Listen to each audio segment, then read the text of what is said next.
عليكم يا جدعان. انا اخيرا لقيت حل لجمهور الزمالك اللي كان بيجي يقعد يتنطط هنا. ما بعملش حاجه، بجيب اليوتيوب واكتب اعلان الاتصالات واشغل الاغنيه دي، يبقوا جايين كده تبص تلاقيهم معديين من الناحيه الثانيه. واحد جاي كده يسمع اي حاجه مننا وجاي ايه؟ فاضل بقى اجيب لهم عربيه اسعاف صغنونه كده احطها لهم ايه؟ اهو عشان يجي اركبه على طول. يا مجانين والله العظيم محافظه وكلمه.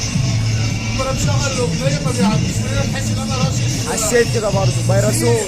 بتاع كفرسون دوت اهو من النوم اهو. انت قاعد مخيل اهو الاغنيه شغاله. بص ما جاش باشا. يمشي على طول يسمع الاغنيه. يا عم بجد انتوا ماده للضحك، يعني انتوا خليتوا نفسكم الواحد كان الاول سمع الاسعاف وربنا يشفي اللي جواه، دلوقتي واحد بقى بيضحك يا حمو.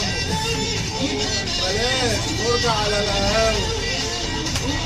كل الدعم الاتصالات مسؤولية الاتصالات طبعا، مسؤولية الاتصالات والدعم النادي الاهلي والدوري بتاعنا.